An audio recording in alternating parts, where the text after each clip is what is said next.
generasi Z yang kita sebut tadi ya. Nah, dari beberapa sumber saya mendapat bahwa ada beberapa karakteristik Gen Z gitu ya. Yang pertama itu mahir teknologi ya, di mana yang tadi ada sedikit disinggung ya mengenai SD, SMP itu sudah istilahnya menggunakan HP lah, HP-nya yang smartphone gitu.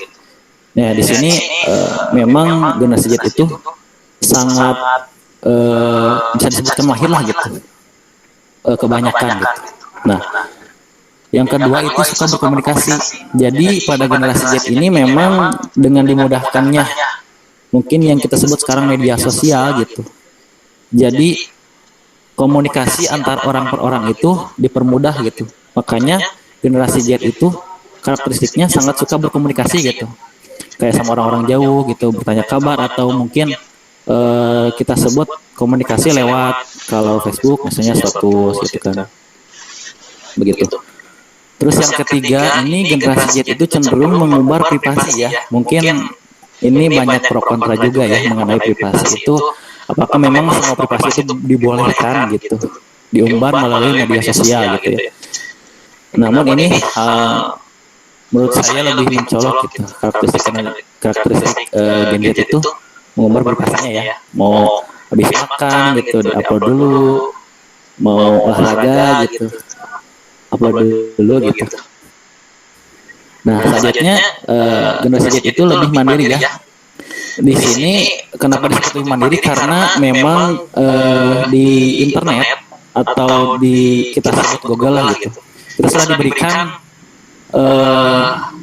wadah untuk apapun yang kita tanyakan di internet atau di Google ini bisa ada jawabannya gitu, sehingga orang-orang gitu cenderung lebih mandiri karena kenapa mereka bisa istilahnya mencari tahu sebuah jawaban atau apa yang mereka cari.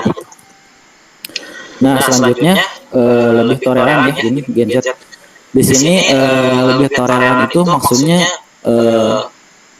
orang-orang yang sudah mengenal mengenai internet atau lebih khusus media sosial ya, itu cenderung lebih toleran kayak iya gitu, kayak satu sama lain itu ya udah gitu, memahami satu sama lain gitu intinya. Nah, selanjutnya yang terakhir itu generasi Z itu karakteristiknya penuh ambisi, di mana memang di sini generasi Z itu mengutamakan karir dan perkembangan diri gitu. Namun dari karir dan perkembangan diri itu bisa berdampak negatif juga sebenarnya, karena bisa menimbulkan karakteristik individualis dan egosentris gitu, yang mungkin ya kebanyakan ada pada generasi Z. Nah, selanjutnya dari pembahasan tadi generasi Z dengan era digital, terus mengenai karakter generasi Z, di sini masuk kita mencoba membahas mengenai pentingnya pendidikan agama Islam dalam pembentukan karakter. Nah, teman-teman, konsep pendidikan karakter sebenarnya telah ada gitu, sejak zaman Rasulullah SAW. Hal ini terbukti dari perintah Allah bahwa tugas pertama dan utama Rasulullah adalah sebagai penyempurna akhlak bagi umat gitu. Nah, pembahasan substansi makna dari karakter ini sama dengan konsepnya akhlak gitu dalam Islam. Keduanya membahas tentang perbuatan perilaku manusia gitu. Apa yang manusia perbuat gitu, apa yang dia lakukan gitu. Jadi sama-sama membahas tentang perilaku manusia. Nah, Imam Al-Ghazali menjelaskan jika akhlak adalah suatu sikap yang mengakar dalam jiwa, yang darinya lahir berbagai perbuatan dengan mudah dan gampang tanpa perlu adanya pemikiran dan pertimbangan. Nah, sedangkan arti dari karakter adalah nilai-nilai yang khas, tahu nilai baik atau nilai buruk, mampu berbuat baik atau buruk, itu, dan berdampak itu terhadap lingkungan. Nah, jadi pembahasan tentang pengertian dasar antara akhlak dan karakter mengisyaratkan substansi makna yang sama, yaitu masalah norma. Jadi intinya kalau dalam Islam itu karakter itu intinya tentang moral manusia gitu. Jadi tentang pengetahuan nilai-nilai yang baik yang seharusnya dimiliki seorang dan tercermin dalam setiap perilaku serta perbuatan. Nah, perilaku ini merupakan hasil dari kesadaran dari diri sendiri. Jadi intinya pendidikan agama Islam itu bagaimana berakhlak dengan semestinya atau sesuai aturan gitu. Jadi khususnya bagi zaman sekarang ya, pendidikan agama itu sangat penting karena memang kita disuguhkan dengan internet ya, atau istilahnya apa ya, kemudahan-kemudahan yang banyak sekali gitu. Maka dari itu tidak ya seperti kita ketahui lah intinya bahwa ada dampak negatif dan positif dari internet ini, sehingga maka dari itu pendidikan PAI itu hadir untuk istilahnya kalau ada melenceng itu mengembalikan kepada jalan yang benar seperti itu ya. Karena yang kita ketahui yang banyak ya, seperti pengaruh-pengaruh aplikasi yang bisa merubah karakteristik seseorang gitu. Nah mungkin itu saja yang dapat saya sampaikan. Mungkin selanjutnya akan langsung dilanjut atau ke moderator dulu. Mungkin saya kembali kepada moderator dulu ya. Terima kasih. Baik Kang Saiful, terima kasih ya. Mungkin untuk selanjutnya mantik terakhir podcast tetap ya. Mangga saya berikan waktu saudara forum. Assalamualaikum warahmatullahi wabarakatuh. Waalaikumsalam. Ya, terima kasih sebelumnya kepada moderator yang telah mempersiapkan, dan juga terima kasih untuk kesempatannya. Sebelumnya mohon maaf ya, tidak ada maksud untuk menjadi apa ya, menggurui atau dan sebagainya. Di sini ada apa ya, banyak gitu yang lebih tahu mungkin ya tentang pendidikan agama itu sendiri. Nah, mungkin kita sharing aja. Tadi kan udah dibahas gitu ya mengenai apa itu pendidikan karakter, dan juga kenapa sih kita harus mempelajari pendidikan agama Islam sebagai salah satu cara untuk membantu pembentukan karakter tersebut kan kayak gitu. Nah, tadi juga sudah dibahas, dan juga mungkin teman-teman juga sepakat bahwa karakter baik itu ya seperti jujur, terus juga religius, disiplin, dan lain sebagainya, sifat-sifat yang baik gitu kan, yang masuk ke dalam karakter tersebut. Terus juga ternyata kan ada kebalikannya gitu kan, ada karakter yang buruk gitu kan, dimana ada orang yang suka membohong, terus juga misalnya tidak mempunyai sopan santun dan lain sebagainya. Teman-teman juga mungkin lebih paham tentang mana sih karakter yang masuk ke kategori karakter yang baik dan mana yang masuk ke kategori yang buruk kayak gitu, kata kurang baik lah. Nah, terus dimulai dari pertanyaan mungkin ya, menurut teman-teman gitu, apakah di lingkungan sekitar kita pendidikan karakter itu udah berhasil belum sih gitu?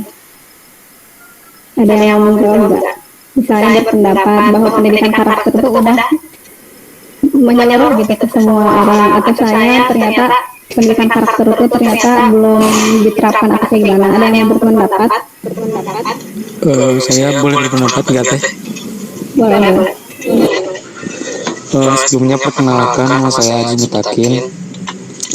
Saya ingin berpendapat tentang pendidikan karakter di lingkungan mungkin ya, yang di lingkungan saya gitu ya, yang saya disebutnya amati gitu, termasuk dari saya pribadi.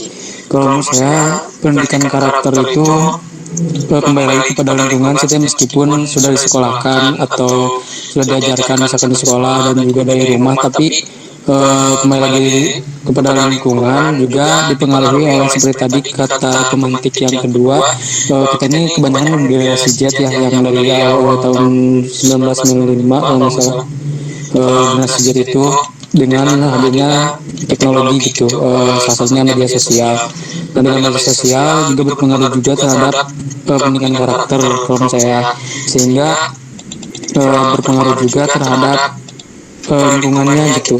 Misalkan meskipun anak sudah dididik itu di rumah, tapi jika dia salah pergaulan dengan pengaruh media sosial juga, Ya jadi gitu, ke pendidikan karakternya jadi terpengaruh lingkungan, misalnya pendidikan karakter yang kurang baik gitu, apalagi zaman sekarang juga meskipun disekolahkan dengan sekolah gratis, tetap saja pendidikan karakter ini menjadi sesuatu yang apa ya, masih perlu ditingkatkan lagi gitu, seperti itu. Terus mengingat juga kalau misalkan pendidikan karakter untuk setelah keluar sekolah, misalkan meskipun sudah disekolahkan, tapi setelah keluar sekolah ternyata yang saya amati apa ya, tetap saja gitu karakter dari setiap orang itu akan seperti mungkin dikatakan buruk dan tidak buruk dan baik ya. Jadi setelah keluar sekolah tadi masih ada juga yang karakternya tetap buruk gitu, padahal sudah mengenyam pendidikan ya tadi karena faktor lingkungan. Jadi tidak semua anak yang disekolahkan kemudian dia pas keluar sekolah pas sudah menjadi dikatakan sebagai masyarakat gitu, tidak menerapkan pendidikannya gitu. Seperti itu sih yang saya amati. Terima kasih. Mantap, makasih Kang Ajis udah berpendapat ya. Nah, betul ya yang dikatakan oleh Kang Ajis tadi. Nah, kita bisa melihat gitu, pendidikan karakter itu berhasil atau enggak kan tergantung daripada gimana sih pencapaian daripada tujuan pendidikan itu sendiri kan kayak gitu. Mungkin banyak ya para ahli yang mengemukakan pendapatnya mengenai apa sih gitu kan tujuan pendidikan itu sendiri. Nah, tapi pada intinya mungkin yang saya tangkap bahwa pendidikan ini bertujuan untuk apa ya, mengembangkan gitu kan potensi manusia gitu untuk menjadi manusia yang beriman, terus juga manusia yang berakhlak tadi kan, berkarakter, terus juga manusia yang bertanggung jawab dan karakter-karakter baik-baik lainnya yang ingin diciptakan gitu kan oleh si pendidikan itu sendiri. Maka ketika kita melihat gitu orang-orang di sekitar kita belum mencapai poin-poin daripada tujuan pendidikan itu sendiri, berarti kan memang tujuan pendidikan itu belum tercapai kan, seperti itu. Nah, terus kan tadi dijelaskan gitu ya oleh pemateri kedua bahwa katanya untuk apa ya, untuk mengatasi gitu dampak-dampak negatif daripada media sosial dan lain sebagainya, pentingnya untuk mempelajari pendidikan agama Islam kan kayak gitu ya. Tapi yang menjadi pertanyaan lagi, ketika kita belajar PAI dari TK, SD, SMP, SMA, bahkan kuliah, kita tuh berapa puluh tahun gitu kan belajar tentang pendidikan agama Islam. Tapi ternyata pembentukan karakter ini kan masih tetap saja gitu kan, masih ada yang masuk ke kategori baik dan mana yang ada yang masuk ke kategori tidak baik. Nah, contohnya saja gitu kan, betul bahwa ya pendidikan di sekolah, pendidikan formal sampai S3 pun memang belum tentu gitu kan bisa membentuk karakter yang tadi disebutkan kan kayak gitu. Nah, terus ketika misalnya apa ya, pendidikan agama Islam ini misalnya belum memberi pengaruh kepada orang-orang yang pelajarinya, kita nggak bisa gitu menyalahkan pendidikannya, kita nggak bisa menyalahkan pendidikan agama Islam itu sendiri, karena apa yang disampaikan oleh Islam, apa yang disampaikan dalam pendidikan Islam itu kan pasti sudah benar gitu kan. Nah, tapi mungkin ketika ada orang yang tidak terpengaruh oleh pembelajaran di sekolah, itu ada penyebab-penyebab lain yang apa ya, mempengaruhinya gitu. Tadi juga udah disinggung ya oleh pemateri sebelumnya. Nah, ternyata kalau menurut yang saya apa ya baca-baca gitu, kalau misalnya penyebab dari pendidikan karakter ini dikatakan kurang berhasil gitu ya, bukan tidak berhasil di semua orang ya, tapi kan memang masih ada orang-orang yang mungkin belum terbentuk kayak gitu. Nah, ternyata ada beberapa faktor loh gitu yang mempengaruhi daripada ketidaktercapaiannya tujuan pendidikan karakter tersebut gitu. Nah, ternyata yang pertama itu ada minim keterlibatan orang tua. Nah, ketika misalnya orang tua di rumah tidak ikut berperan dalam pembentukan karakter anaknya, kan apa ya, orang tua itu jadi pendidik utama lah ya bagi anak-anaknya. Nah, ketika misalnya orang tua tidak berperan, bagaimana gitu kita bisa membentuk karakter anak tersebut gitu kan. Nah, terus juga yang kedua itu kurang keteladanan atau contoh. Nah, kurang keteladanan atau contoh. Nah, contohnya kayak gini, misalnya di rumah gitu kan, orang tuanya itu mencontohkan perilaku yang baik, misalnya menolong orang lain, terus ramah kepada tetangga dan lain sebagainya. Kan pasti anak-anaknya juga mencontoh apa yang dilakukan oleh orang tuanya, mungkin tidak jauh lah gitu ya dari apa yang dilakukan oleh orang tuanya. Terus juga ketika misalnya orang tuanya mencontohkan yang tidak baik, misalnya orang tuanya suka berkata kasar misalnya di rumah, terus misalnya tidak sholat atau dan lain sebagainya, ya mungkin bisa jadi anaknya terbentuk dengan karakter yang seperti itu pun kayak gitu. Nah terus yang ketiga itu nyambung ya sama yang tadi disampaikan. Ternyata pengaruh yang ketiga daripada yang penyebab pendidikan karakter belum berhasil itu ternyata pengaruh dari globalisasi. Nah, globalisasi ini apa sih kan kayak gitu? Globalisasi ini kan mendunianya suatu hal gitu ya tanpa batas gitu kan. Jadi ketika misalnya kita di Indonesia misalnya bisa mengakses apapun gitu di luar negeri karena pengaruh globalisasi. Tentu globalisasi ini pasti ada positif dan negatifnya kan, tapi yang mungkin pengaruh daripada negatifnya itu yang menyebabkan kepada yang tadi kayak gitu. Nah, walaupun misalnya kita nggak bisa dong gitu menyalahkan terus-terusan dunia barat kan kayak gitu, karena dunia barat pun ada kok yang Islamnya gitu kan, karena dunia barat pun ada kok positifnya, penemuan-penemuan kayak gitu banyak kok dari barat yang kita pakai kan kayak gitu. Tapi ternyata dampak-dampak negatifnya itu malah itu loh gitu yang masuk ke kita kayak gitu. Nah contohnya kayak film, terus musik dan lain sebagainya itu kan yang menyerap ke kita ya. Nah film-film barat pastilah teman-teman juga tahu gitu ya kalau misalnya di sana tuh nggak ada sensor gitu ya, nggak kayak ya maksudnya kalau di Indonesia masih ada batas-batasan ya kan kayak gitu. Tapi kalau di barat kan mohon maaf gitu ya kayak berpakaian yang kurang bahan, terus pergaulan bebas dan sebagainya itu kan di barat ya sah-sah aja gitu kan. Nah, ternyata yang diadopsi oleh orang-orang di Indonesia itu yang seperti itunya gitu loh. Lah dari barat begitu nurutan gitu kan kayak gitu. Nah terus dari itu maksudnya ke style juga ya. Terus dari lagu nih jujur gitu kan pasti teman-teman juga suka lah lagu bahasa Inggris. Tapi tahu nggak gitu kan artinya gitu kan. Kita tuh enak aja ya ngedengerin musik. Terus pokoknya udah candu lah sama lagu-lagu kita karena misalnya sesuai sama hati atau kayak gimana. Tapi kita kan nggak tahu gitu kalau artinya tuh di dalamnya apa. Nah kalau teman-teman tahu banyak apa ya YouTube yang ngebahas tentang lagu-lagu barat yang mana di dalamnya biasanya diselipkan kata-kata setan, kata-kata yang kayak gitu lah, terus kata-kata kasar dan sebagainya. Tapi kan kita sadari karena kita nggak tahu gitu kan arti dari lagu tersebut ya udah didengerin aja.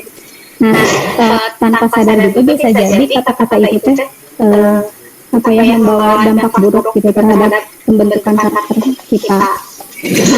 Nah bukannya nggak boleh gitu kan niru barat karena kan maksudnya ada positif sama negatifnya, tapi ternyata kenapa gitu kan kita kan nggak boleh harus milih apa nggak boleh harus milih apa yang harus kita serap dan apa yang harus kita buang, karena barat ini kan mayoritas gitu ya dikenal dengan penganut paham rasionalisme gitu. Kalau misalnya teman-teman saya juga belum terlalu paham sih ya, cuman pernah belajar ya tentang filsafat ilmu. Di situ ada tiga sumber-sumber kebenaran yang mana ada tiga paham. Yang pertama rasionalisme, yang kedua empirisme, sama yang ketiga pragmatisme. Nah si barat ini menganut paham tersebut, di mana paham rasionalisme ini menganggap bahwa satu-satunya alat ukur kebenaran adalah rasio ataupun akal. Kalau di rasionalisme Terus yang kedua, kalau empirisme itu tuh membahas kalau misalnya yang menjadi alat ukur kebenaran itu adalah panca indera. Jadi selama mereka melihat, selama mereka mendengar, selama mereka merasakan, oh berarti itu tuh benar gitu. Nah terus yang ketiga itu ada pragmatisme. Di mana pragmatisme ini segala sesuatu yang bermanfaat atau berguna, dianggap berguna itu sudah merupakan suatu kebenaran. Nah simpelnya kayak gini, ketika misalnya kita tahu bahwa otak manusia itu ada ada batasnya gitu. Maksudnya otak manusia itu ada hal-hal yang nggak bisa kita jangkau kan kayak gitu. Nah ketika kita mengedepankan mengedepankan hanya rasio saja, pasti kan ada kesalahan-kesalahan berpikir kan kayak gitu. Maksudnya berarti kalau misalnya hanya dengan rasio saja, kebenaran-kebenaran itu tuh relatif gitu sifatnya. Yang menurut dia benar, menurut teman-teman belum tentu benar kan. Kayak misalnya menurut dunia barat, berpakaian minim itu benar kok karena nyaman buat kita. Terus misalnya menurut budaya barat, minum khamr atau minum alkohol itu berguna kok bagi mereka. Jadi ya benar-benar aja kayak gitu. Nah kita nggak bisa gitu kan, kita ada batasan agama yang membuat kita tuh nggak bisa menganut paham-paham seperti itu. Nah ternyata ada juga sumber kebenaran dari Islam. Tentunya kalau dari Islam rasio iya, yang diletakkan iya, dan juga pada akhirnya kebenaran itu mutlak dari Allah Subhanahu Wa Taala gitu. Kan Allah juga bilang gitu ya, kita tuh harus berpikir kan kayak gitu. Nah tapi pada akhirnya kebenaran itu tuh kita ada mengembalikan lagi lah kepada Allah Subhanahu Wa Taala, karena kebenaran yang sebenarnya itu hanya dari Allah Subhanahu Wa Taala kayak gitu. Makanya kita tuh harus memilah-milah lagi tuh mana yang harus kita ambil dan mana yang harus kita tinggalkan. Terus juga kita harus tetap gitu kan mengembalikan semuanya kepada Allah Subhanahu Wa Taala kayak gitu. Balik lagi lah ke agama. Nah terus kalau kita lihat gitu bisa kita tarik kesimpulan kan dari situ berarti untuk menghindari terbawanya arus globalisasi, berarti kita perlu dong pendidikan agama Islam ini, karena pendidikan agama Islam ini sebagai batas gitu di mana kita sudah mulai terbawa arus ataupun akan masuk ke dunia yang tadi gitu kan, kita ada batasannya. Dalam agama nggak boleh loh kayak gini kan kayak gitu. Nah terus pendidikan agama Islam ini kan mempunyai peranan penting ya, dan juga pendidikan agama Islam ini bisa disebut inti daripada pendidikan karakter itu sendiri. Nah maka gitu kan dari dari kita semua gitu, kita semua tuh bukan hanya guru loh gitu yang berperan dalam membentuk karakter seseorang gitu. Tugas membentuk karakter itu bukan membentuk ya, yang membentuk karakter itu bukan cuma guru gitu, guru di sekolah, tapi ternyata ada peran keluarga, ada peran sekolah, dan juga ada peran masyarakat. Nah tadi kan sudah dijelaskan bahwa peran keluarga itu peran yang terpenting, karena ya kita dari kecil sampai sebelum masuk ke sekolah itu kan dibekalinya oleh orang tua gitu. Terus ketika sekolah dari SD sampai sekarang pun kita masih di bawah pengawasan orang tua kan kayak gitu. Maka keluarga ini kan menjadi faktor yang paling utama gitu di dalam pembentukan karakter. Nah kalau misalnya suatu keluarga itu terbiasa melakukan hal yang baik, maka kan anaknya juga akan seperti itu. Nah terus kalau misalnya orang tuanya dengan benar gitu kan mendidiknya, mengajarkan agama dan lain sebagainya, pasti kan anaknya juga terbentuk gitu kan karakternya. Nah terus yang kedua itu ada sekolah. Nah sekolah ini berpengaruh juga pasti ya, tentu sekolah ini berpengaruh terhadap pendidikan karakter, karena kan pada dasarnya sekolah ini juga bertujuan untuk seperti itu kan, nggak beda jauh gitu tujuannya sama tujuan pendidikan itu sendiri. Nah banyak yang mengkritisi bahwa katanya kegagalan pembentukan karakter itu gara-gara kurikulum pendidikan Indonesia yang hanya mengalokasikan waktu untuk pendidikan agama Islam itu hanya 2 jam. Sedangkan mata pelajaran lain itu diberi waktu yang lebih. Makanya katanya pendidikan karakter itu tidak berkembang atau tidak berhasil karena katanya ya pelajaran agamanya aja cuma 2 jam mau berhasil kayak gimana. Ada yang mengkritisi seperti itu.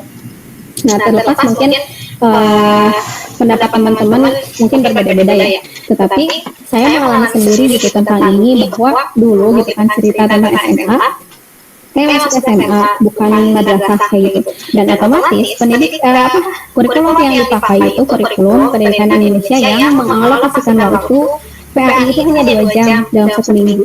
Sedangkan kita belajar matematika itu 8 jam dalam 1 minggu, dan 8 jam itu bayangin di 8 jam itu ternyata guru matematika itu disediakan 4. Jadi bukan satu guru satu mata pelajaran, tapi satu guru pegang satu bab.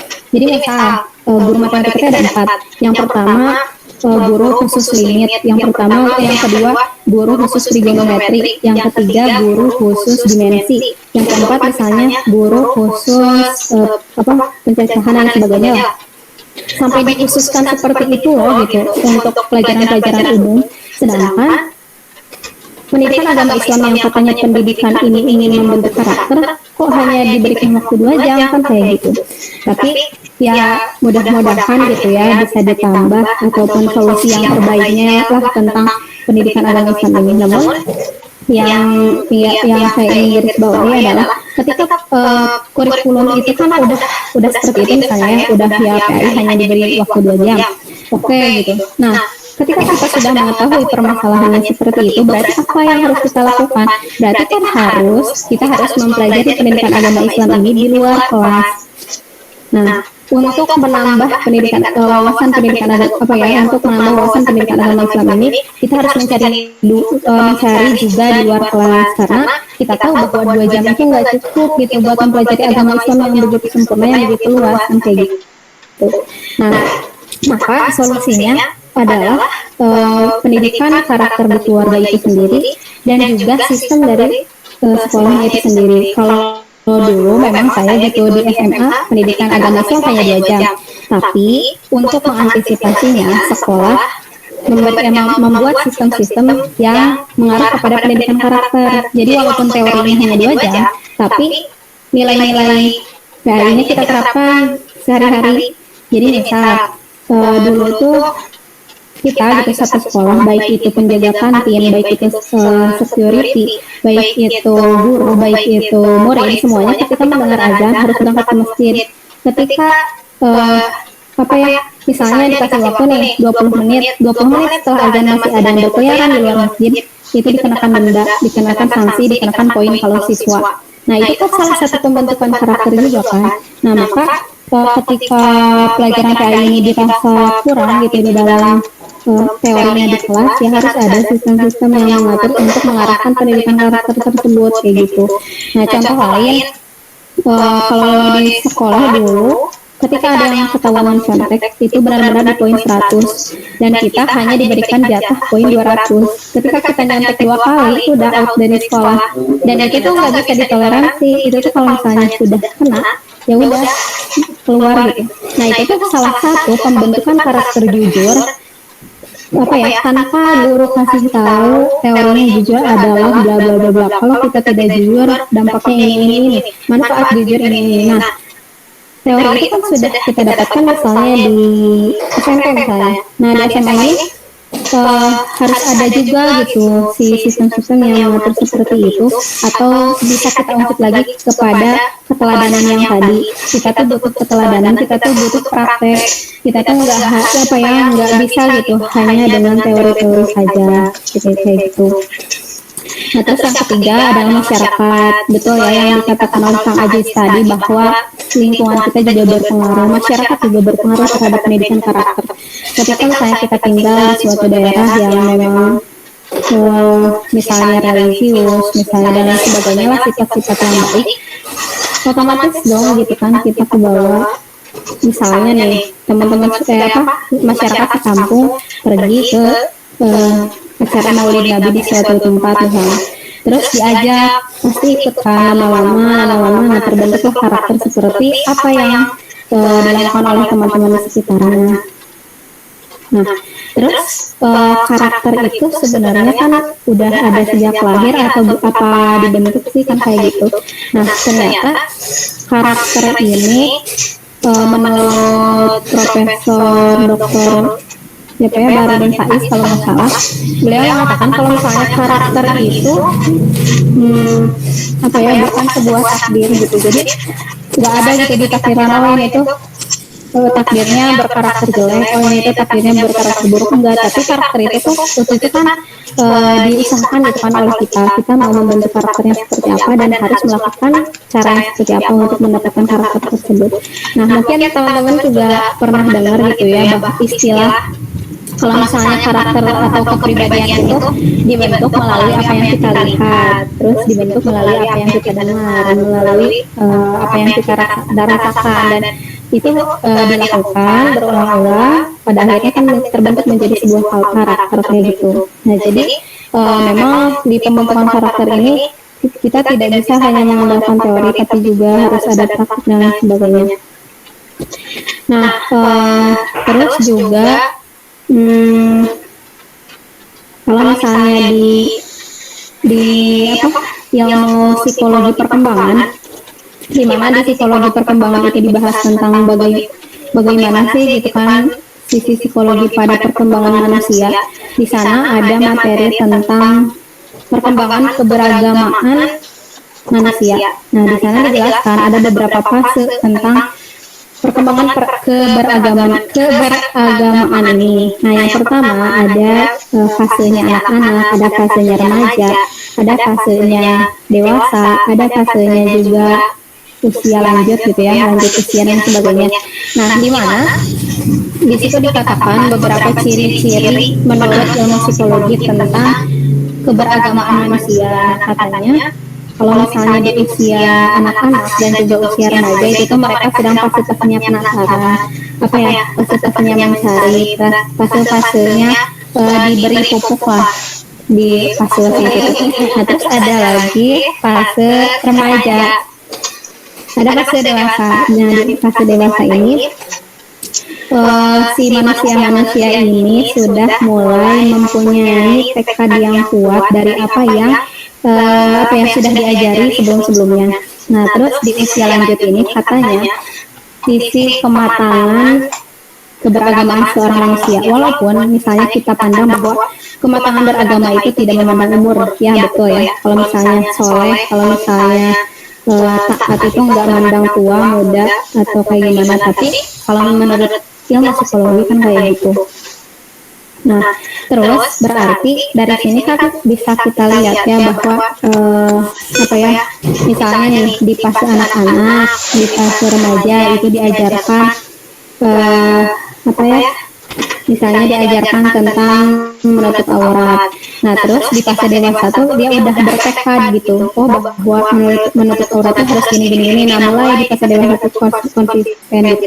Nah, terus kalau misalnya di usia tua katanya mereka tuh cenderung lebih taat kepada agama karena mereka takut meninggal, katanya gitu, kayak gitu kalau dalam ilmu psikologi. Tapi kita kan sebagai umat muslim ya harus mempersiapkan bekal itu kan dari sekarang kayak gitu. Nah, poin yang ingin kita tekankan di sini adalah berarti gitu pendidikan agama Islam untuk membentuk karakter kita di masa depan itu harus ditanamkan sejak dini. Jadi sejak PAUD, sejak SD, sejak SMP itu tuh harus kita tanamkan gitu pendidikan agama Islam, dan juga harus kita contohkan teladan yang baik supaya nantinya akan terbentuk tuh karakter yang kita inginkan, karakter yang baik tersebut. Nah, maka nanti ketika dewasa, dia sudah terbentuk karakternya seperti itu. Terus apalagi ketika sudah lanjut usia harusnya karakter tersebut tuh udah harus melekat kayak gitu. Nah, mungkin ini terakhir ya. Kalau misalnya ternyata 3 faktor tadi keluarganya udah oke gitu kan, keluarganya udah harmonis, keluarganya udah taat kok gitu, ibu bapaknya udah beribadah dengan sungguh-sungguh, didikannya bagus, terus sekolahnya misalnya sekolahnya di lingkungan pesantren dari SD atau SMP sampai SMA misalnya di pesantren, terus masyarakatnya juga bagus. Tapi kalau misalnya si satu orang ini tuh tetap nggak terbentuk. Nah kalau itu mah apa ya, kan pendidikan itu hanya sebuah proses untuk mengantarkan manusia ke apa ya, tujuan pendidikan tadi gitu kan. Ya pendidikan ini nggak bisa dong gitu kan menentukan, tapi sebagai usaha lah gitu untuk mencapai tujuan pendidikan tersebut. Nah maka kalau sudah seperti itu, ya mungkin kalau orang tersebut udah dididik dengan baik ketika tidak terjadi karakter yang baik, ya harusnya introspeksi diri ya. Kenapa gitu kan, ketika keluarga sudah bagus, lingkungannya sudah baik, masyarakatnya sudah baik, kok masih tetap seperti itu kayak gitu. Nah terus kalau menurut pendapat Prof. Tafsir ya, salah satu guru besar di UIN Bandung, dalam sebuah tulisannya dia mengatakan konsep tarbiyah itu, konsep pendidikan itu bukan apa ya, bukan membentuk tapi membimbing gitu. Bukan membentuk tuh maksudnya, jadi kita tuh setelah mengajarkan pendidikan agama Islam, kita tuh nggak bisa menentukan gitu, oh si A mah terbentuk, si B mah terbentuk. Kita nggak bisa, itu di luar kuasa kita. Kita hanya membimbing, mengantarkan manusia itu kepada pembentukan karakter. Nah balik lagi ketika terbentuk tidaknya, itu balik lagi kepada diri sendiri dan juga kehendak Allah Subhanahu wa Ta'ala kayak gitu. Kalau menurut Prof. Tafsir. Nah, mungkin sekian dari saya. Mohon maaf sekali apabila banyak apa ya, kekurangan dan kekeliruan. Mungkin nanti teman-teman bisa ya untuk menambahkan ataupun meluruskan hal-hal yang tadi kurang dan juga hal-hal yang tadi salah.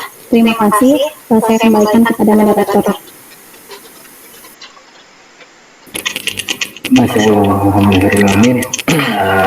Untuk pemantik ya, untuk acara yang kedua, penyampaian materi dari pemantik sudah semuanya menyampaikan, dan beranjak ya ke acara yang selanjutnya, yaitu acara sesi tanya jawab kepada seluruh hadirin yang ada di forum ini. Dipersilakan, mungkin jika ada yang ingin ditanyakan. Kalau bersama pada berpendapat aja. Oh iya boleh. Kalau misalkan katanya ada yang ingin berpendapat misalkan gitu, boleh pada semuanya dipersilakan. Masya Allah ya, Kang Hilal, monggo Kang Hilal. Tes.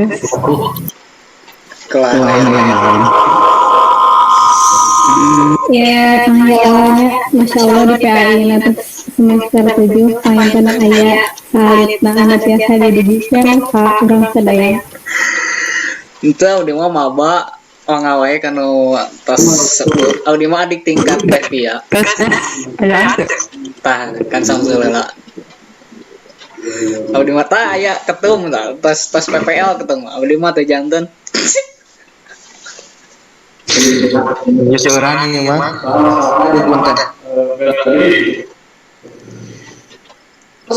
Samsul tak bade sana biar.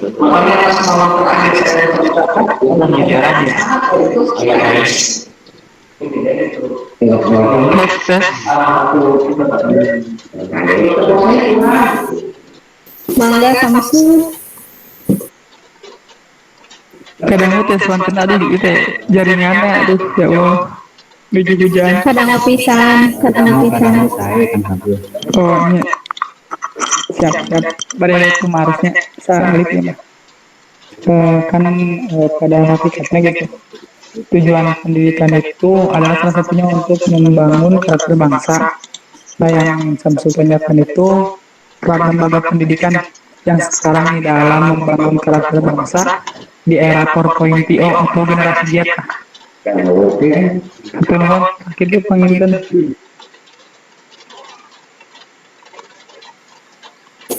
Yang tadi ulang ataupun karena Oh mangga. Peran lembaga pendidikan yang sekarang dalam membangun karakter bangsa di era industri 4.0 lah atau generasi Z itu pengen ya masih ya soalnya ini jaringan aja dia.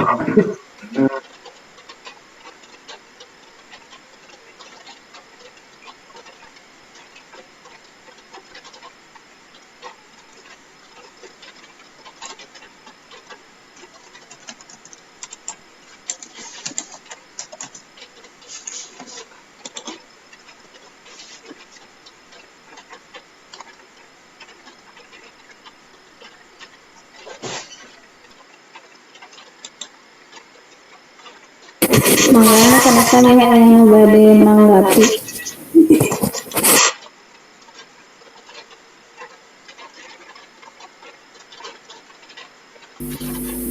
Boleh bertanya teh? Mau bertanya nggak mau menanggapi? Nunggu. Berbicara tentang karakter dan tentunya peran pendidikan agama Islam sudah Teteh dan akan sampaikan. Nah, saya ingin bertanya, di mana sih letak keberhasilan pendidikan karakter itu?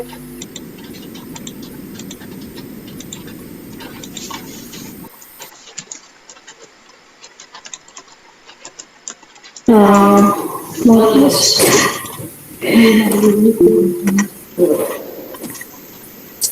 Nah, mungkin sedikit ya yang saya pahami, mungkin nanti teman-teman yang lain bisa menambahkan. Letak keberhasilan pendidikan karakter itu diukur dari mana kan kayak gitu ya. Letak keberhasilan disebut pendidikan karakter berhasil itu setelah kayak gimana sih kan kayak gitu. Nah, kalau menurut dia gitu kan, ketika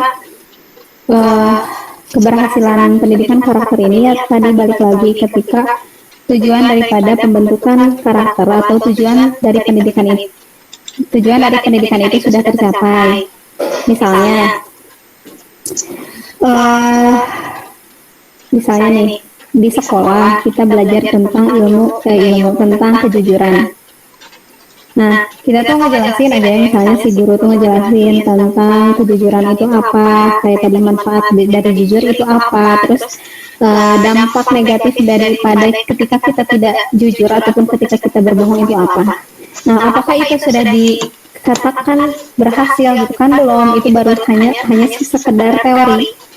Nah, ketika si teori kejujuran ini sudah diterapkan oleh kita, misalnya dia belajar tentang kejujuran ya di kelas, terus setelah itu dia menerapkan kejujuran di dalam kehidupan sehari-hari, berarti itu sudah menjadi indikator bahwa oh ternyata pendidikan karakter yang tadi dijelaskan di kelas itu sudah berhasil karena kita sudah mengaplikasikannya. Jadi ketika kita sudah mengaplikasikannya berarti itu menjadi tolak ukur keberhasilan pendidikan karakter itu sendiri.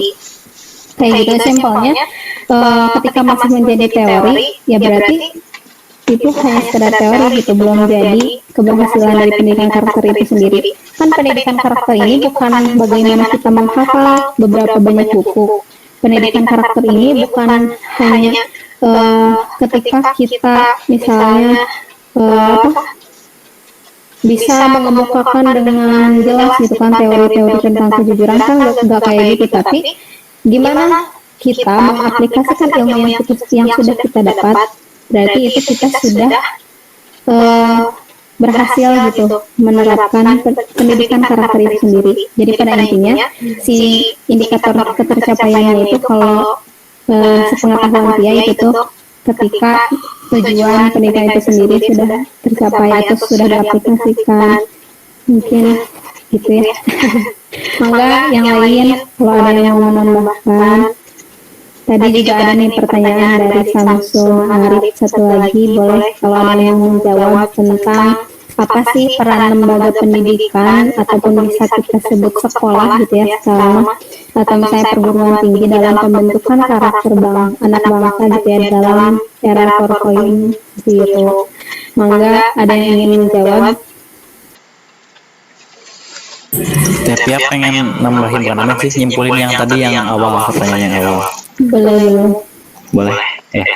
Tadi di sini saya dapat dari jurnal ya bahwa indikator keberhasilan pendidikan karakter itu yang ada 3 itu. Pertama, jika seseorang telah mengetahui sesuatu yang baik.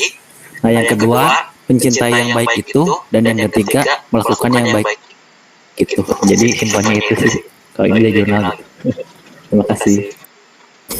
Mantap, baik boleh.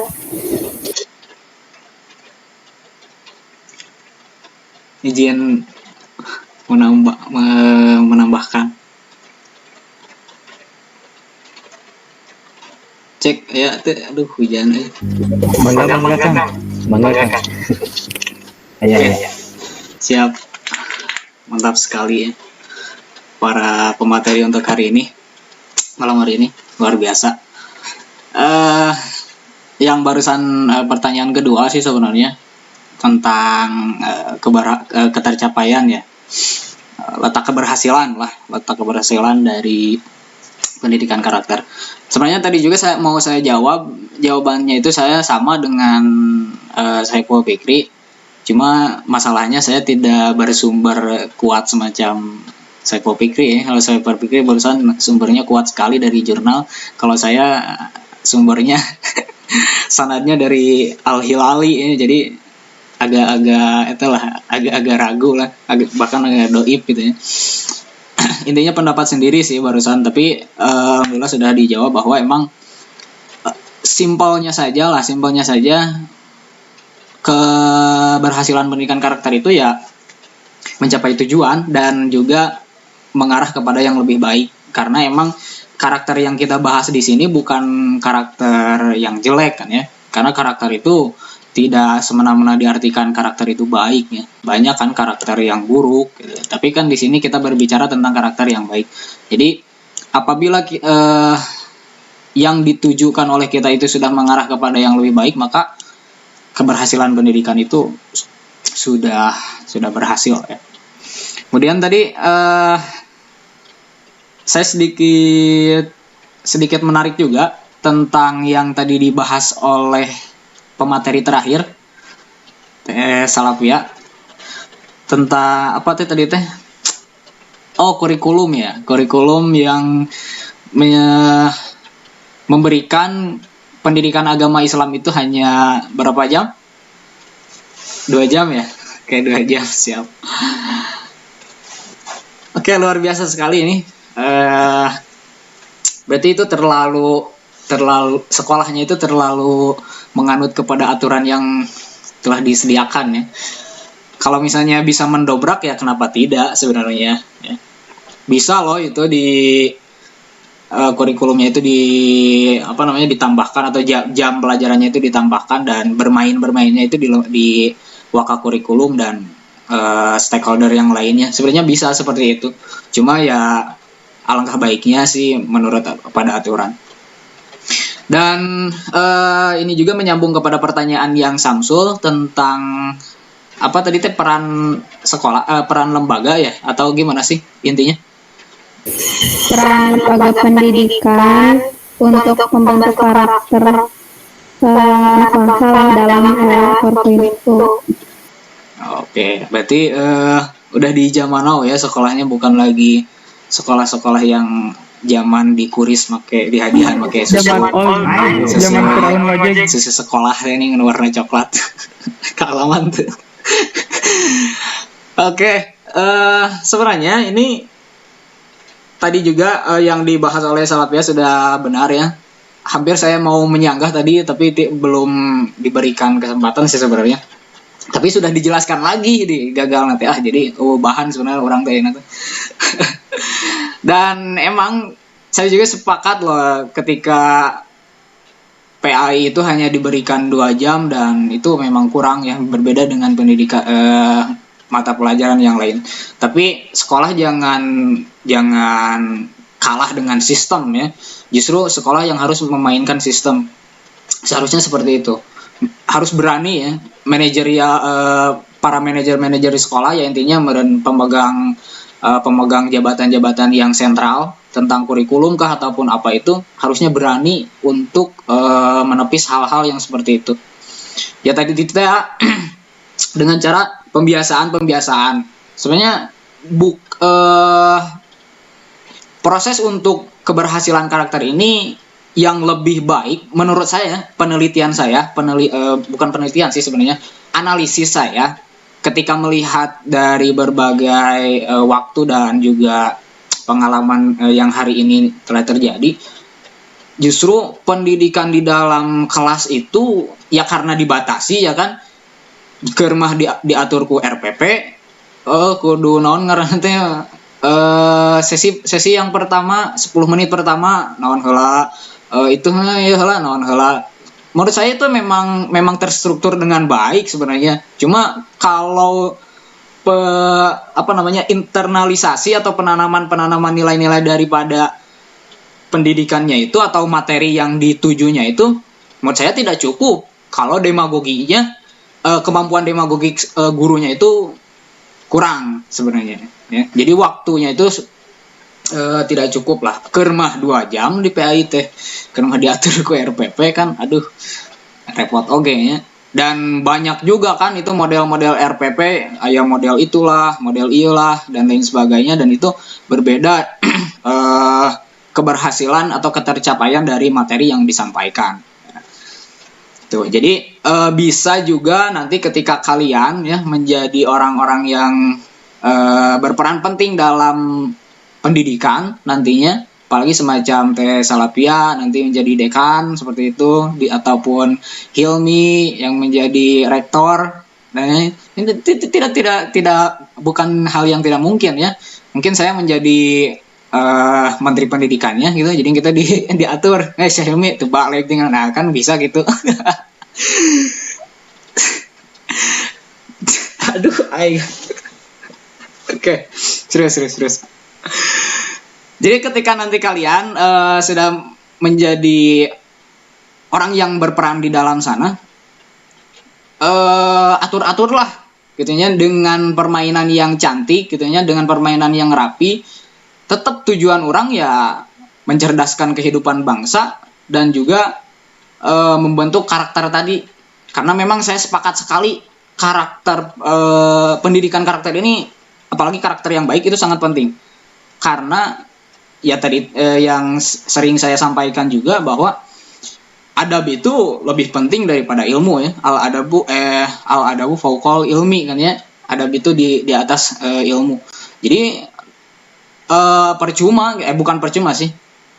Tidak indah lah, tidak elok ya ketika orang yang punya ilmu tinggi tapi adabnya rendah atau akhlaknya tidak baik ya. Berarti tidak apa bedanya dengan setan. Kenapa bisa diucapkan seperti itu? Diucapkan seperti itu karena emang setan itu lebih setan itu lebih pintar daripada manusia kan ya. Itu sudah pastilah dalam Al-Qur'an juga. Itu lebih pintar daripada manusia. Bahkan saking kupinterna iblis, Allah oge bermain loh dengan iblis. Bermain kenapa? Nabi Adam oge wa alama adamal asma akulaha. Kan itu teh Adam teh dibere pengetahuan teh ku Allah gitu ya. Ya Adam ya teh supaya engke keur sidang jeung iblis ameh teu eleh nya. Tah ku Allah teh bejaan heula. Ya tentang asma nu kieu teh naon, asma ieu naon, ieu ngaran ieu naon, ngaran ieu. Kan seperti itu Tuhan juga bermain gitu kan dalam Al-Qur'an seperti itu. Jadi saking kupinterna iblis kan ya. Kupinterna iblis bisa mengetahui dengan segala hal dan lain sebagainya. Tapi yang membedakannya itu apa? Abawas takbar teh sombong gitu kan. Dan adab yang tidak sopan gitu. Sehingga pendidikan karakter dengan baik ini sangat penting dalam pendidikan dan juga lingkungan-lingkungan yang lain. Sebenarnya tidak juga harus di satuan pendidikan atau semacam sekolah formal dan lain sebagainya.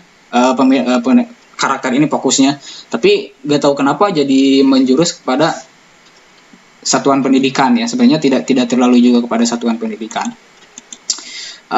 Mungkin itu sih sebenarnya. Jadi kalau nanti kalian sudah tadi lah, karena kalau mau merubah sekarang kalian itu reputasinya belum terlalu bukan kalian ya, kita itu reputasinya belum terlalu tinggi sehingga kurang lamun misalnya yang ngerubah sistem-sistem yang seperti itu. Tapi nanti ketika kalian sudah kita menjadi punya reputasi yang luar biasa tinggi di bidang pendidikan, maka kita harus berfokus kepada tujuan pendidikan. Dan termaktub juga kan dalam undang-undang tentang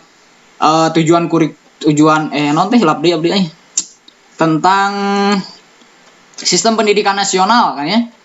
Di sana diterangkan juga tujuan kurikulum tujuan pendidikan ya.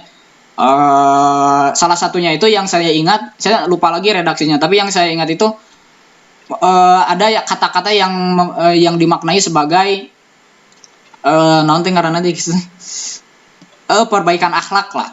Jadi tujuan pendidikan oke sudah seperti itu. Jadi nanti kita bincang-bincang lagi lah yang sabari ngopi sabari garmer kan ya. Ari keur kieu mah asa kararago keureun oge. Itu saja yang dapat disampaikan. Terima kasih. Saya kembalikan lagi. Mohon maaf ya apabila banyak kesalahan. Terima kasih. Alhamdulillah, sungguh lengkap ya dari Kang Hilal barusan penjelasannya. Terima kasih Kang Hilal. Siap. Mungkin ada yang ingin bertanya lagi? Masya Allah. Tuh hashtag Kang Hilal for Presiden katanya. 2024.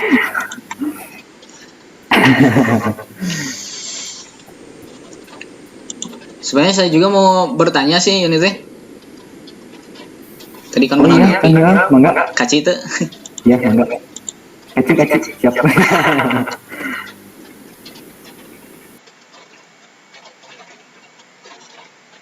Tapi itu ada pertanyaan tuh.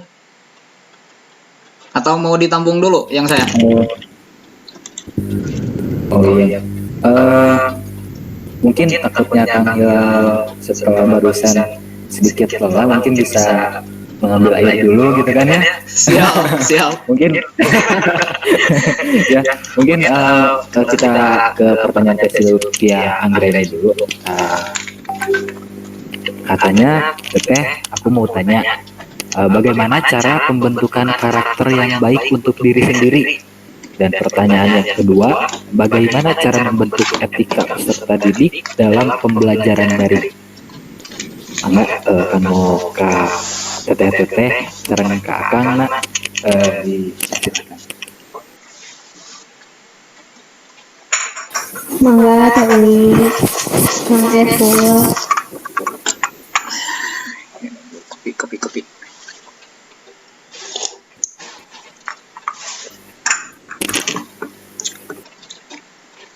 Atau tidak sanes, ada yang menanggapi mangga.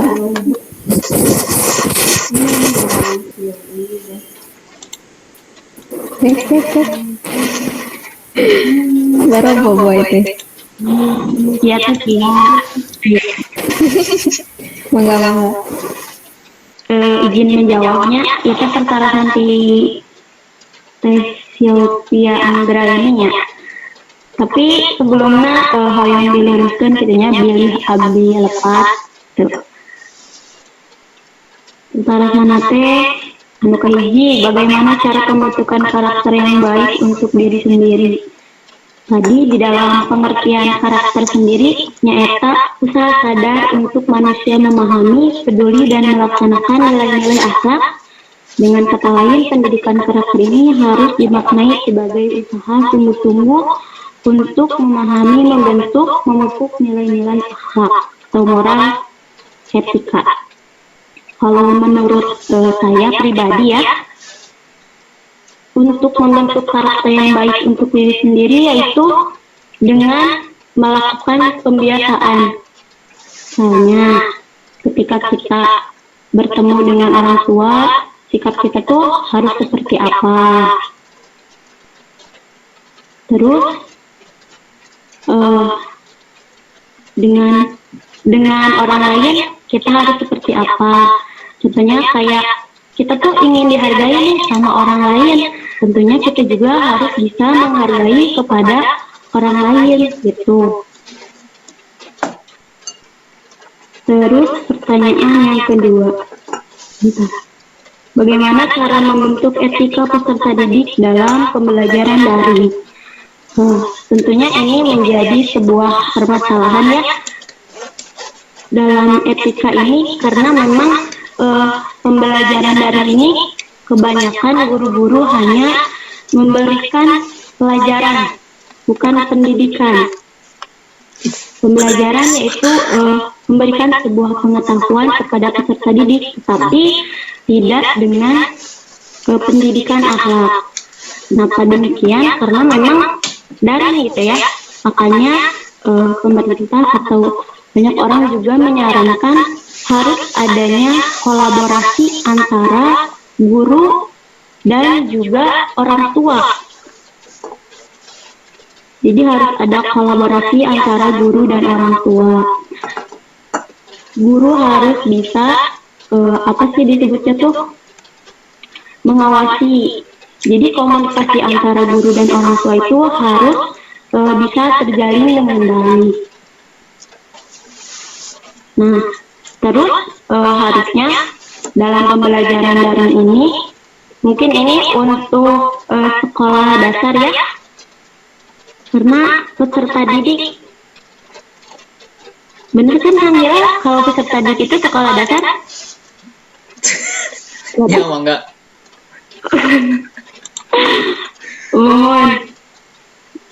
Jadi ya harus adanya luring. Jadi jangan terfokus kepada daring, karena memang di kita gitu ya, khususnya di kita, tidak semua masyarakat kalangan ke atas, tidak semua orang tua, tidak semua peserta didik bahkan tidak mempunyai gadget gitu, tidak mempunyai HP Android, punya HP, cuman HP-nya memang tidak bisa internetan gitu, mencegah orang waktu itu internetan, ayah ya internetan, tapi saya kuotaan itu, makanya osok teruskan orang tua teh. Nah, acan aya wae kuota ti Kemendikbud teh. Pasal aya orang tua anak itu. Dan alhamdulillah katanya aya orang tua anu masih kene peduli gitu. Karena orang kalina sieun katinggalkeun pelajaran. Tapi untuk sekarang alhamdulillah katanya tos biasa sekolah tatap muka deui kumargi.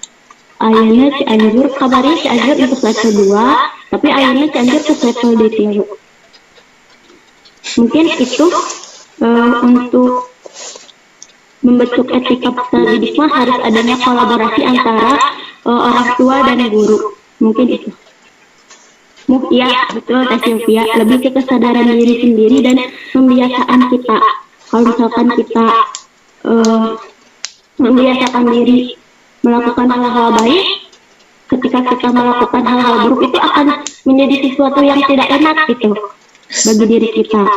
Nah betul, harus ada pembiasaan lingkungan yang baik, karena memang lingkungan juga menjadi faktor utama untuk kepribadian kita gitu. Kalau misalkan kita gabung dengan orang-orang baik, otomatis kita juga akan terbawa menjadi baik. Kalau kita bergabung dengan orang-orang yang bisa dikatakan kurang baik, kita juga pasti akan terbawa tidak baik. Tapi itu tergantung kepada diri sendiri gitu. Mungkin itu yang bisa saya sampaikan. Mungkin ada tambahan dari rekan-rekan yang lainnya. Silakan. Saya menambahkannya pendapat dia tentang pertanyaan Teh Sylvia Angreli. Yang pertama, bagaimana cara pembentukan karakter yang baik untuk diri sendiri? Nah, sepakat yang disampaikan oleh Teh Ruri gitu ya, bahwa memang pembiasaan itu adalah merupakan salah satu cara gimana sih kita membentuk karakter yang baik. Karena kan tadi juga udah dibahas bahwa hal yang kita dengar, hal yang kita rasakan, hal yang kita lihat ketika kita lakukan secara berulang-ulang akan membentuk sebagai karakter. Maka betul gitu ya, yang salah satunya itu pembiasaan. Nah, terus juga tadi disinggung sedikit tentang lingkungan yang baik. Ketika kita ingin membentuk karakter yang baik, maka lingkungan pun harus kita perhatikan. Nah, terus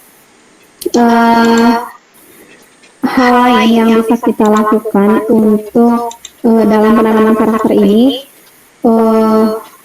keyakinan, tujuan, dan juga motivasi hidup. Nah, ketika kita memiliki tujuan gitu kan, tujuan hidup, sebenarnya tujuan hidup manusia itu apa sih gitu kan di dunia? Kan hanya satu, yaitu beribadah kepada Allah Subhanahu wa Ta'ala, kan kayak gitu. Allah menciptakan jin dan manusia tidak lain hanya untuk beribadah kepada Allah Subhanahu wa Ta'ala. Kan dalam Al-Quran seperti itu. Nah, maka ya tujuan kita hidup untuk apa lagi gitu ketika selain daripada itu, kayak gitu. Contohnya HP dibuat untuk komunikasi. Ketika kita tidak menggunakannya untuk komunikasi, misalnya tapi harta mah kegunaannya banyak ya, cuman maksudnya untuk apa lagi gitu. Nah, termasuk kita hidup di dunia tujuannya untuk kita dibuat untuk beribadah, ya apalagi yang mau kita lakukan kan hanya untuk beribadah kan kayak gitu. Nah, ketika kita mengetahui tujuan hidup kita untuk apa, maka kita akan menentukan indikator-indikator sendiri yang harus kita capai. Misalnya kita tuh ingin beribadah kepada Allah Subhanahu wa taala, nah tujuan hidupnya. Tapi dalam prosesnya kita melakukan maksiat, dalam prosesnya kita tidak ingin belajar, dalam prosesnya kita tidak sesuai lah dengan hal-hal yang mengantarkan kita kepada ketaatan tersebut. Contohnya kita mau ke Tasik, tapi kita malah ngambil jalan yang ke Bogor, kan gak akan sampai. Begitu pula dengan tujuan hidup. Ketika kita ingin mencapai tujuan itu hanya untuk beribadah kepada Allah Subhanahu wa taala, ketika cara atau jalan yang dilakukannya salah, ya sampai kapanpun kita nggak akan gitu sampai kepada tujuan tersebut. Nah, maka untuk membentuk karakter itu tuh penting gitu, menentukan tujuan, motivasi, keyakinan yang tepat gitu kan, untuk bagaimana sih kita membentuk karakter yang kita inginkan. Kan katanya ada yang bilang hidup itu pilihan, dan karakter juga kita bisa milih loh gitu, apakah kita ingin berkarakter baik, apakah ingin berkarakter buruk, dan itu ditunjang dengan hal-hal yang tadi, hal-hal yang mempengaruhinya, lingkungan, masyarakat, dan keluarga, dan yang paling penting itu diri sendiri, apakah mau berubah, apakah diri sendiri mau menjadi pribadi yang lebih baik atau enggak, kayak gitu. Terus juga tentunya kenali diri sendiri ya, kebutuhan kita tuh apa sih, tujuan kita apa, kembali lagi sih ke yang tadi, kenali diri kita sebagai manusia itu untuk apa. Mungkin itu ya, untuk gimana sih supaya karakter yang baik itu bisa kita bentuk gitu kan dengan diri sendiri. Nah, terus juga yang kedua, bagaimana cara membentuk etika peserta didik dalam pembelajaran daring. Nah, menarik ya, dalam pembelajaran daring dan mungkin sepele, tapi menurut dia itu penting gitu. Kayak misalnya ada dosen, beliau sudah sepuh gitu ya, kita sebut sepuh. Beliau tuh maksain loh gitu buat tetap membimbing kita, buat tetap ngajarin kita tentang mata pelajaran tertentu. Beliau on cam, beliau duduk di kursi berjam-jam, sama loh gitu cangkulnya gitu, sama loh pegelnya, sama ngantuknya, tapi beliau masih tetap gitu menghargai proses pembelajaran itu. Tapi kita gitu, bahkan saya sendiri kadang-kadang bahkan sering mungkin ya menganggap hal yang itu tuh sepele. Dosen menjelaskan kita oke, dosen menjelaskan kita tiduran, bahkan bukan tiduran lagi, tidur beneran gitu. Kalau gitu ilmu yang disampaikan oleh dosen gak akan masuk dong gitu kan sama kita gitu. Gimana kita mau membentuk karakter yang baik kalau dosen ketika menyampaikan ilmu aja, bukan dosen ya, kalau misalnya seseorang dalam menyampaikan ilmu aja kita nggak perhatikan gitu, itu jadi cambukan juga sih buat dia pribadi gitu. Kadang hal-hal yang egois gitu dalam diri kita, ya ada atau ngantuk, ya ada atau lapar, ya atau ini, lebih banyak alasan, tapi guru ataupun seseorang yang menyampaikan ilmu juga kita harus menghargai dan beretika kayak gitu. Kalau misalnya dalam pembelajaran daring ya, kalau bisa on cam, kalau bisa misalnya sambil memperhatikan, sambil duduk, ya gimana lah seperti kita belajar semestinya gitu, seperti kita belajar secara offline, kita menghargai guru seperti apa kayak gitu. Mungkin itu ya etika-etika yang harus kita perhatikan, karena tidak banyak juga loh ternyata misalnya guru kita yang sedih gitu ketika ngajar cenah asa ngajar yang hantu cenah ayah kan dosen yang bilang gitu, dia mah cenah ngajar ngocoblak we sorangan cenah misalnya teh ai pesertana siga juri cenah gitu teu araya cenah wajahna teu araya gitu kan aya ngobrol gitu. Masih mending lamun misalnya si pengajarnya teu baper, lamun baper sampai sakit hati, apakah orang ya keberkahan ilmu di pengajar teh nyampe gitu kan, apa nama gitu hanya. Jadi etika teh perlu sih. Terus untuk bisa gitu dengan membuat pamflet-pamflet tentang etika dalam pembelajaran daring atau pamflet-pamflet tentang menghargai guru dan sebagainya, itu bisa sih jadi solusi ataupun jadi pengingat untuk bagi orang-orang yang lupa gitu. Kayak gitu untuk pertanyaan yang kedua. Mangga ya Teh Hilmi, Masya Allah di pendidikan Islam anak usia dini oke boleh aya boleh disampaikan. Aya biar teh tos ngacung.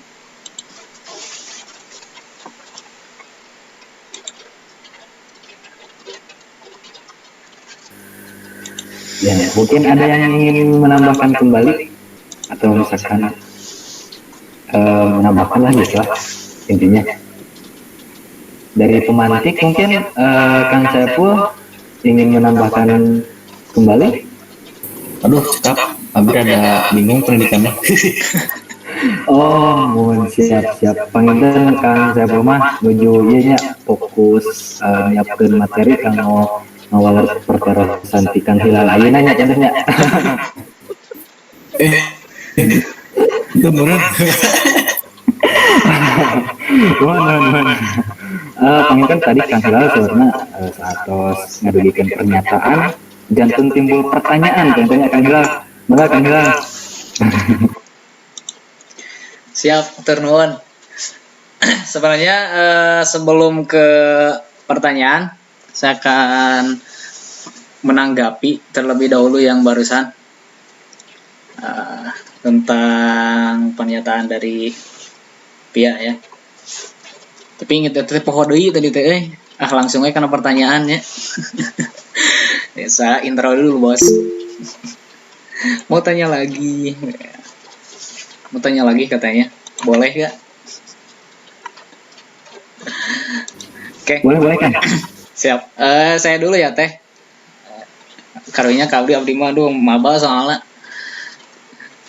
Dari Tepia tadi yang dibahas memang betul sekali. Tapi saya yang akan bukan menyanggah ya. Ya menyanggah sih sebenarnya. Tapi secara pribadi nih kepada Teh Ruri tadi ya yang disampaikan oleh Teh Ruri.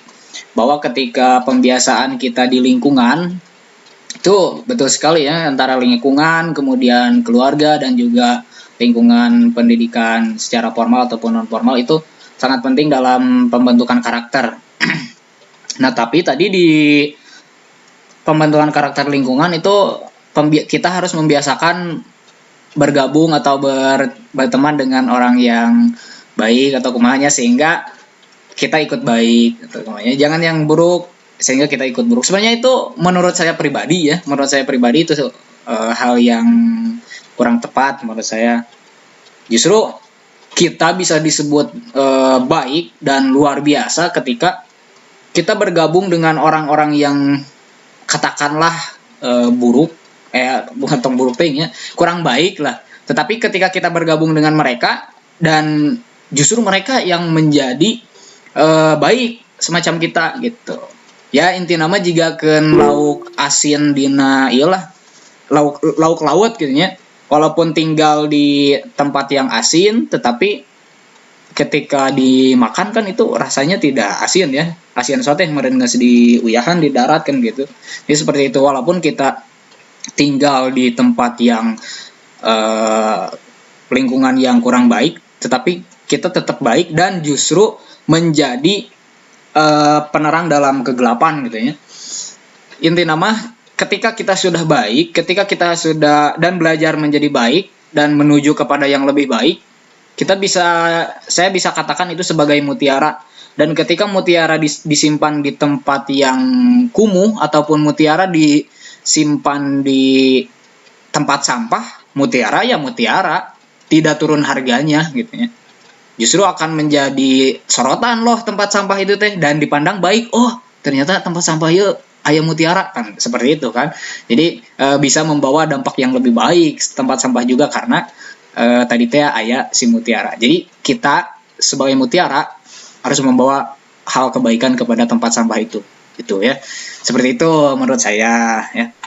Kemudian lanjut ke pertanyaan tadi kalau nanyanya itu saya ke Teh Pia mungkin ya tadi yang pembahasan tentang dunia barat ya, itu saya luar biasa sekali tuh menyinggung dunia barat.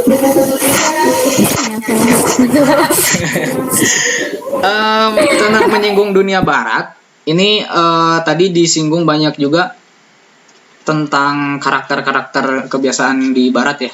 Sebelumnya saya mau tanya dulu, kenapa bisa menyimpulkan seperti itu? Barat itu seperti itulah katanya. Teh Tia, semua.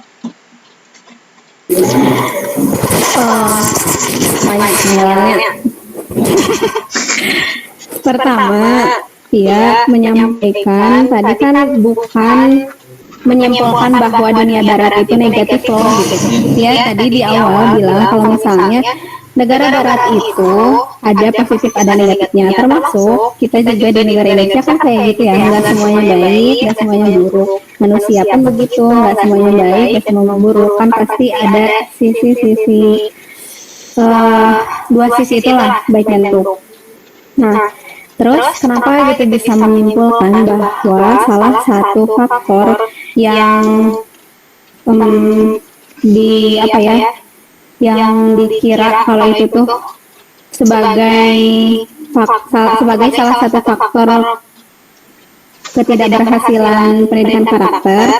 Nah, itu tuh karena kita mengambil dari dampak buruk budaya baratnya tersendiri, bukan dari negara baratnya gitu kan. Tadi saya bilang kalau misalnya negara barat juga ada loh gitu agama Islamnya, orang-orang muslimnya. Negara barat juga ada manfaatnya loh gitu untuk orang lain, ada penemuan-penemuan baru dan lain sebagainya yang bisa kita adopsi kan gitu. Tapi ternyata yang beberapa budaya mereka yang masuk ke kita itu, yang kita adopsi itu ternyata budaya-budaya buruknya.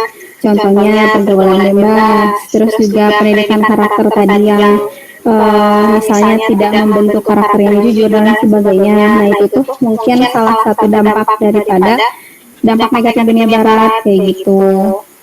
Jadi contohnya kan kayak tadi, kayak musik, style, terus film dan lain sebagainya, yang nggak menyebutkan semua film barat itu buruk gitu, karena dia pun masih loh gitu menonton film-film barat. Kan film barat itu pasti nggak semuanya buruk gitu. Misalnya nonton action atau misalnya nonton kartun, nonton apa. Nah tapi di sisi lain ternyata ada film-film juga yang bertolak belakang dengan itu. Ada film-film yang tidak menggunakan sensor, jadi orang-orang bisa menyaksikan hal-hal yang tidak seharusnya kita saksikan dalam agama Islam kayak gitu. Jadi sebenarnya nggak ada kata menyebutkan dunia barat, tapi budaya barat yang negatifnya itu ternyata masuk ke kita kayak gitu.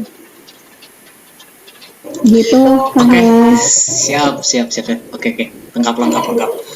Tapi tadi teh saya juga matak jadi pertanyaannya itu itu salah yang matak jadi pertanyaan itu karena emang terlalu fokus ke baratnya ya. Padahal saya juga mau menanggapi tadi bisa dikatakan timur juga ada hal yang seperti itu ya. Semacam ya tadi teh musik kan ya, teh apal artina kan orang resep, dan itu juga di timur juga seperti itu. Oh, mengira bahasa Arab dan musiknya musik gabus. Wah, enak ya, solawat. Oh, itu solawat kan ya. Padahal ternyata ketika saya telusuri telusuri video klipnya, oh ternyata itu sangat vulgar sekali ya. Kalau teman-teman mau tahu itu lagunya ada Lau Basa Fi Aini ya. Bisa dicari. Itu juga solawat Gusti pas di tempat ya. Aduh, aing parah. Ada yang baru dapat deh. Untung saya diaminan ya kan. Allahumma sholli wa sallim kan. Aduh, bahaya. Nah, makanya siap. Nah, tadi Jong menanggapi bahwa mau sekalian tadi kan pertanyaan awal sih sebenarnya sebelum ke pertanyaan yang ini. Saya mau meluruskan terlebih dahulu gitu supaya tidak jadi pemikiran yang lain di sayanya pribadi. Karena emang di pertanyaan yang saya itu pendidikan karakter di sini kan fokus ke PAI. Kalau peran penting pendidikan karakter di agama lain itu sama gak sih? Semacam PAI gitu ya prosesnya. Ya bisa dikatakan semacam di Kristen lah ya. Karena kan emang ada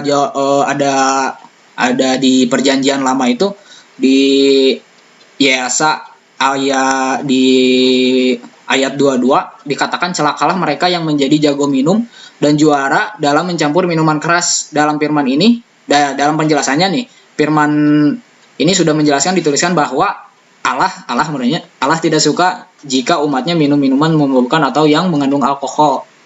Nah, jadi adalah ternyata pendidikan karakter di agama lain yang semacam Islam atau pendapat dari pemateri bagaimana? Seperti itu sih.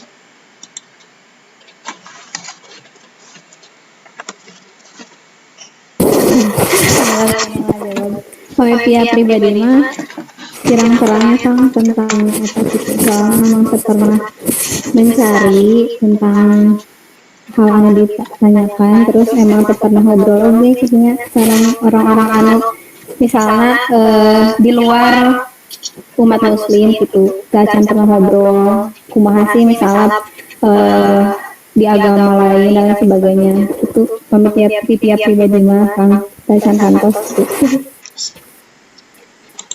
Siap. Mungkin Oh, ya baik.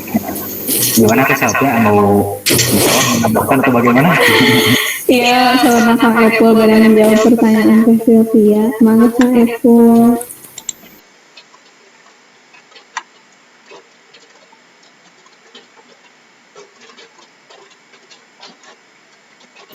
Cek. Kang Epul, mangga diantos waktu sinar corona, persilakan.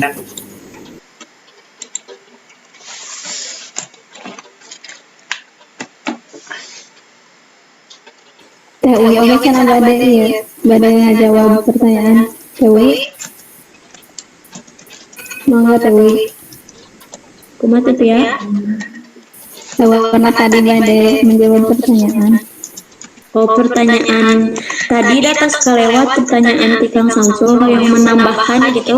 Iya, satu mangga. Moderator ya, Step. Oh, mohon mangga Pak. Tapi panginten kamu last questionnya pertanyaan terakhirnya di tesil dia Andra ini pangintennya satu saja. Kumaha bade dijawabna ku Kang Epul. Mohon mangga, sok mangga dari. Kang Epul.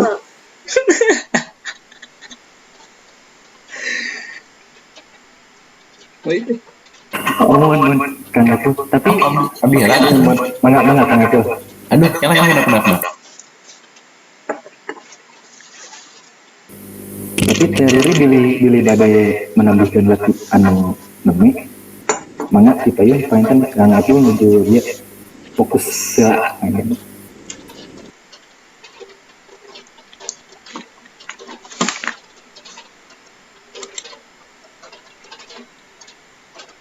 menuju aya arisan heula meureun teh Rurina.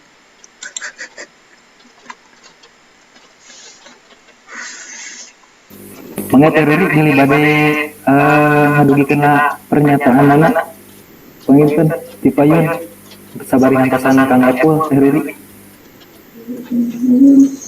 Kumaha Kang? Mohon bilih badai nambihan anu tadi panginten masalah Kang Epul mohon. Anu Kang Samsul pertarasana tadi teh peran lembaga pendidikan dalam membentuk karakter bangsa di era 4.0 nya. Izin menambahkan, menurut saya pribadi kitanya kan ayeuna mah aya fenomena penguatan pendidikan karakter atau biasa disebut dengan PPK, dan itu merupakan program dari pemerintah. Nah, di dalam PPK ini ada beberapa nilai utama. Yang pertama yaitu religius, tentunya itu berhubungan dengan agama. Bagaimana peserta didik beriman dan bertakwa dan menjalankan segala perintahnya. Contohnya, sebelum belajar harus adanya berdoa dulu. Sebelum belajar harus berdoa. Terus harus mengucapkan salam.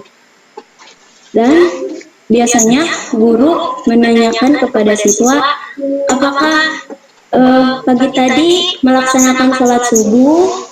Nah, biasanya untuk religius di sana itu di ranah sana di sebelum belajar berdoa, sudah belajar berdoa. Nah, itu untuk religius. Yang kedua ada integritas. Nah, integritas ini yaitu berhubungan dengan kejujuran peserta didik, terus keteladanan dan tanggung jawab. Bagaimana peserta didik mampu berperilaku jujur ketika hari ini mandi tidak. Nah, ketika anak jawab mandi, ada yang jawab tidak. Nah, itu juga termasuk kepada kejujuran peserta didik. Terus yang ketiga nasionalis, cinta tanah air. Kan sekarang sebelum pembelajaran itu selalu diadakan bernyanyi lagu kebangsaan atau menyanyi lagu Indonesia Raya. Nah, itu juga termasuk ke dalam nasionalis gitu. Bagaimana rasa cinta peserta didik mencintai tanah air. Terus yang keempat ada gotong royong. Nah, di dalam gotong royong ini adanya kerjasama, misalnya kayak peserta didik belajar berkelompok, itu kan termasuk ke dalam kerjasama, terus solidaritas dan kekeluargaan gitu. Terus yang terakhir ada mandiri. Mandiri ini berhubungan dengan kerja keras, terus kreatif ketika anak diberikan disuruh menggambar gitu. Menggambar ini, oh si anak ini mah gini kreatif gitu. Terus inovatif ketika mereka bisa memecahkan masalah dan berbagai hal. Terus disiplin. Hari ini harus biasanya hari Senin pakai baju apa, hari Selasa pakai baju apa, itu dari segi pakaian. Mungkin untuk peran lembaga pendidikan itu sih itu merupakan PPK ini merupakan pembelajaran abad 21 ya, dan itu juga sudah menjadi program dari pemerintah. Biasanya PPK ini sudah diterapkan di RPP. Mungkin itu yang bisa saya sampaikan. Terima kasih. Kurang lebihnya mohon dimaafkan, mungkin ada yang mau menambahkan lagi. Terima kasih Pak Moderator. Oh iya, sama-sama Ferry. Mungkin kita lanjut dulu ya ke pertanyaan dari tadi Teh Sylvia. Kang Saiful, mangga. Sebenarnya pengintan tadi pertanyaan nanti apakah soft skill itu sama dengan karakter? Sebenarnya jawabannya teh ya dua gitu. Ayah sama lah yang jenak gitu. Gitu. Pengintan nama kami bisa bacakan nanya secara definisi gitu supaya teman-teman bisa bantu saya, karena saya juga agak sedikit bingung gitu. Itu sama nggak antara karakter dengan soft skill gitu? Yang pertama dari soft skill dulu ya. Soft skill itu bisa diartikan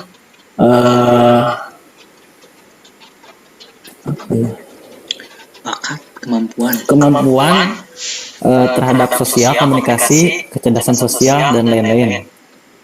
Nah itu ya definisi singkatnya mengenai soft skill. Nah sedangkan karakter itu sifat-sifat kejiwaan, akhlak atau budi pekerti yang membedakan seorang dari yang lain. Tabiat, watak gitu. Nah menurut saya sendiri sih berbeda kalau menurut saya ya. Kalau dari segi definisi gitu, bahwa soft skill itu lebih ke hasil dari diri gitu. Jadi kayak komunikasi itu kan hasil diri gitu. Komunikasi terus itu sosial gitu. Itu sudah dia pahami dan dia istilahnya menghasilkan output gitu. Kalau sedangkan karakteristik itu lebih ke mendefinisikan apa ya? Mengelompokkan juga ya, mengelompokkan jenis seseorang. Mata bingung tuh. Atau ada yang bisa menyederhanakan atau ada pendapat lain gitu. Nah itu kan tong padang ya mangga tuh. Saali pangantennya Arin Kopia Pahamiman tentang soft skill itu lebih ke bakat, di mana bakat itu ya biasa biasa dikembangkan lah ke orang gitu.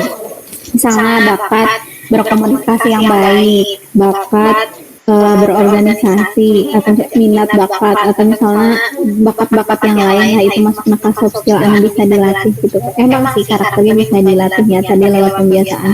Cuman kalau ditinggalin karakternya lebih sifat emang biasa ditanamkan di diri orang, terus anak-anak dilakukan dan gitu. Malah kan jelas pilih lepat mah. Ente maksudnya kalau mungkin sampai cereng saya mah. Entah dah. Beres. Atur nuhun.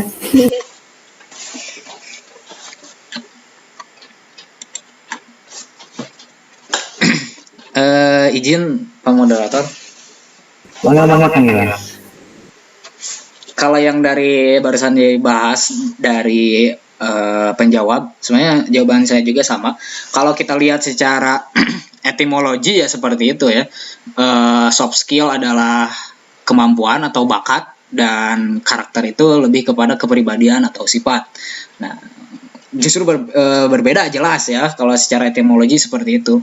Tapi ada loh benang merah yang menengahi antara keduanya, dan justru benang merah itu menjadi korelasi antara soft skill dan karakter ya. Karena kita juga sering mendengar tuh soft skill karakter seperti ini menunjukkan soft skill seperti itu. Misalnya ada seorang seniman, nah seniman itu karakternya seperti ini, gitu kan? Nah, soft skillnya itu semacam desainer misalnya. Desainer itu soft skillnya di dalam hal desainer. Nah, desainer ini karakternya seperti ini loh. Nah, biasanya kan. Terus kemudian apalagi ya? Banyak lah ya. Soft skill yang mengarah kepada karakter, dan justru akan membedakan gitu ya, karakter dari masing-masing orang-orang yang mempunyai soft skill yang berbeda gitu. Seperti itu sih. Kalau secara etimologi tadi emang berbeda ya, tapi secara korelasi antara keduanya itu justru soft skill itu justru mengantarkan kepada karakter ya. Tapi karakternya itu tidak baku dan tidak bisa dijudge bahwa memang itu membentuk karakter, tidak seperti itu juga ya. Tapi sebagian kecil ataupun sebagian besar adalah yang seperti itu. Mungkin itu saja sih dari saya mah. Baik, terima kasih Kang Hilal. Insya Allah Kang Hilal ya, dari awal sampai akhir, dari pernyataan ke pertanyaan gitu banyak sekali. Insya Allah tunggu ya. Ngajak pun dari ngerekam ya teh. Oh ya, diantos Kang Hilal di KPL BNI. Aduh, salah jenjang bakal lengkap. Siap. Abdi bagian Islam Nusantara apa? Aduh. Masya Allah.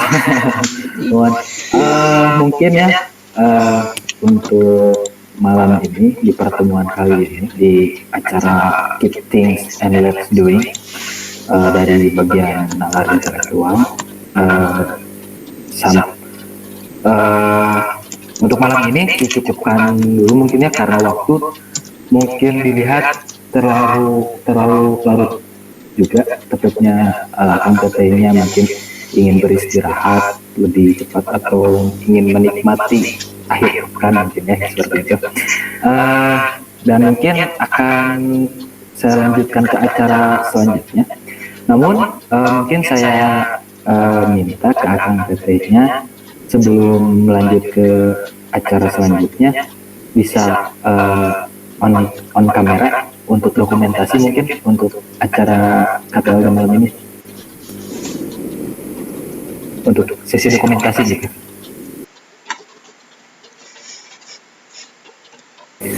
Boleh mungkin ya. Oke.